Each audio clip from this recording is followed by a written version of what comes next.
evening and thanks very much for joining us. More than 18 months after a fatal house fire on the KI First Nation that claimed the lives of 5 people, including 4 children, police have made an arrest. On December 8th, 2020, the OPP Northwest Regional Crime Unit, the OPP Emergency Response Team, and the KI Police Service, under the direction of the OPP Criminal Investigation Branch, arrested Archie Gilbert McKay, 42 years old, of KI First Nation. McKay faces 5 counts of first-degree murder. The early morning fire on May 2nd of 2019 killed 47-year-old Geraldine Chapman, who was the spouse of the accused, as well as 12-year-old Angel McKay, 9-year-old Carl Cutfeet, 7-year-old Haley Chapman, and 6-year-old Shira Chapman. All 5 victims died of smoke inhalation. Archie McKay had a court appearance in Kenora today and remains in police custody. Anyone with information on the case is asked to contact the OPP or Crime Stoppers. There's been another death at Southbridge Roseview associated with the facility's COVID-19 outbreak. There have now been 4 deaths at Roseview and 6 overall in the district since the pandemic began. Also announced today were 14 new cases. Of those, 4 were a part of the surveillance screening at Southbridge Roseview. 8 of the cases were located in the broader community around Thunder Bay, and there are 2 new cases in Marathon. The city has reached the 400 mark of total cases, with 118 of them currently active. Medical Officer of Health, Dr. Janet DeMille, says aside from numbers related to outbreaks, the Thunder Bay area is managing well despite some community spread being present. We are not seeing, though, sort of exponential increase in community spread of this virus where we don't know where it's coming from. The ones where we don't have a source for, there's about 10% since the beginning of November. So that's a fairly low number, but it is going up. Only 3 of the new cases are linked to close contact, with the rest being unknown or pending at this time. DeMille notes that everything possible is being done to counter the virus at Southbridge Roseview.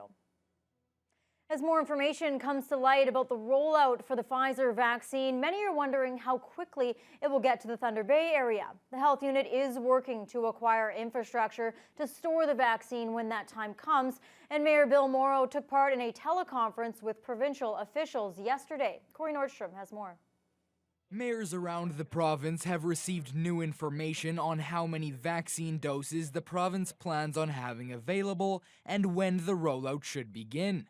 It came in a conference call with retired General Rick Hillier, the man in charge of distribution for the COVID-19 vaccine in Ontario. He's anticipating a number in the range of 2.4 million vaccines in what he calls the first phase, which is the first quarter of 2021, so up till the end of March. The vaccine would be good for 1.2 million people and is slated to start with healthcare workers, vulnerable populations, and those in long-term care homes. Health Canada says the general public could start getting the vaccine in April. Dr. Janet DeMille was pleased to hear of Health Canada's acceptance of the Pfizer 1 vaccine. However, it needs to be stored at temperatures as low as -70 Celsius, compared to the yet-to-be-approved Moderna vaccine, which only needs to be frozen at -20. DeMille says acquiring those types of storage units are more feasible.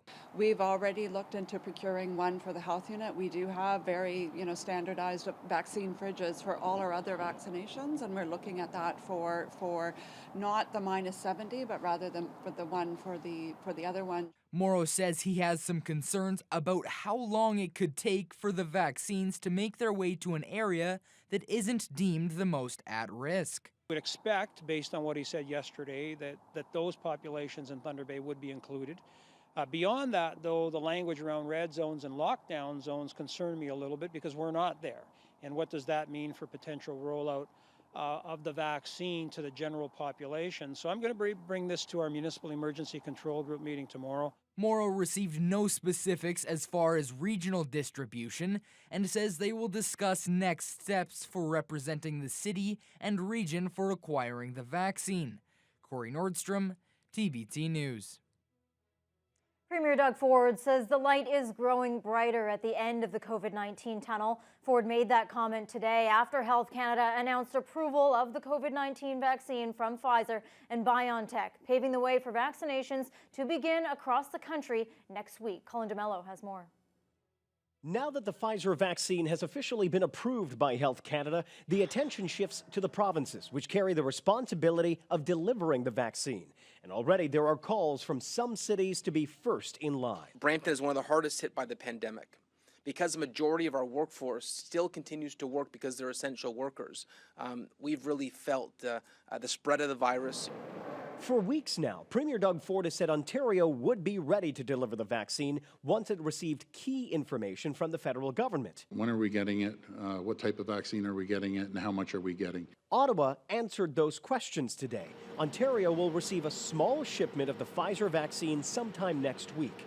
The information has been detailed enough that other provinces have rolled out their distribution plans. Our vaccine delivery plan will start with a pilot program of 1,950 doses expected to be delivered by December the 15th. It's not just Saskatchewan, Quebec, Manitoba and British Columbia unveiled key details, but Ontario has yet to deliver a plan for the vaccination rollout, including where the vaccines will be stored, who would actually be first in line to receive it, and when, leading to concerns about this province's readiness. We should be hearing from Doug Ford exactly what the plan is.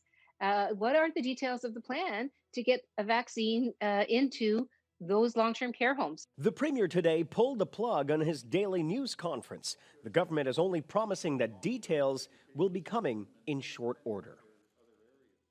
And we'll have more on the Pfizer vaccine approval later on in the news hour. A Thunder Bay couple came home to an unwanted surprise yesterday afternoon. A sign calling for no more lockdowns had been planted right in front of their house without their permission. Paul Wiseman says he doesn't have a clue why the sign appeared in his front yard. He says he does not support what he calls right-wing radical groups that don't believe in COVID-19 restrictions. He says he doesn't want to speak for his neighbors, but he feels it's unlikely any of them had requested the sign and it was then simply placed at the wrong address. Wiseman thinks the sign was only up for about 90 minutes or so before his wife finally noticed it. You know, she took it off the lawn, off the boulevard, and brought in the house, and she phoned me to ask me if I had, authorized it to be put in, and I said absolutely not. I'm so strongly in proponent of the vaccine being, brought into Canada and distributed as fast as possible. I'm a believer in the pandemic. I've never been a non-believer, so I have no idea. I'm just assuming it's just a mistake in the address. Meanwhile, out on Highway 61, a billboard with a similar anti-lockdown message has popped up. We reached out to the organization listed on the sign, but they have yet to respond. There will be a special session of Thunder Bay City Council this evening to discuss implementing recommendations from the Program and Service Review completed earlier this year by Grant Thornton. Much of the focus tonight will be on city-owned golf courses. Council will hear at least one deputation arguing to keep both Chapels and Strathcona open. Others, including the president of PGA Canada, have also written letters expressing support for the city courses. City staff are suggesting Grant Thornton's plan to close the golf courses be considered for further review, meaning a final recommendation would be made within a year or so prior to the 2022 budget. Two other prominent facilities have already seemingly been spared of the chopping block. Council decided in October to invest in the conservatory rather than close it, and the city isn't considering closing Port Arthur Stadium at this time. Grant Thornton recommends divesting both facilities. We'll have more details from tonight's virtual meeting on our Late Edition News. It appears a contract deal has been reached between the City of Thunder Bay and one of its key unions. Following the latest round of contract talks, which began Monday, QP Local 87 has announced it's reached a tentative contract deal with the city. The local represents about 600 workers. Details of the contract are being withheld pending a ratification vote on next Tuesday. Union officials say they're recommending acceptance of the agreement. And it's been a long time coming, but MPP Michael Gravel says he's very pleased to see construction finally resuming on a project he spearheaded, the four-laning of the highway between Thunder Bay and Nipigon. As we first reported yesterday, a $71 million contract has been awarded to expand the highway near Dorian. Troy Charles reports. During his time as Minister of Northern Development, Michael Gravel announced numerous contracts to four-lane Highway 1117 between Thunder Bay and Nipigon. The latest 12-kilometer stretch was completed near Red Rock in 2018, but since the Liberals were ousted by the Ford government, work on the highway project has been at a standstill. In 2019, Federal Minister Patty Hajdu announced that Ottawa was willing to contribute $37 million to help the province twin an 8.6-kilometer section near Dorian. And now, the Ministry of Transportation has confirmed the contract for that section was awarded to Terra North Construction for just under $71 million. You know, about 2.5 years of me lobbying the government to carry on the project that we began during my time in government. I'm really pleased that the province has made the decision to move forward with that, and it's going to be nice to see it done. The actual sort of completion date is, I think, 2023. It officially began in late November, so the project is underway and funded. So that's good news. On top of that, a public information session has begun on the four-laning of a 14-kilometer stretch of the highway between Highway 587 and Pearl Lake. The materials are posted online for a 2-week period to provide the public a chance to review the detailed design plan.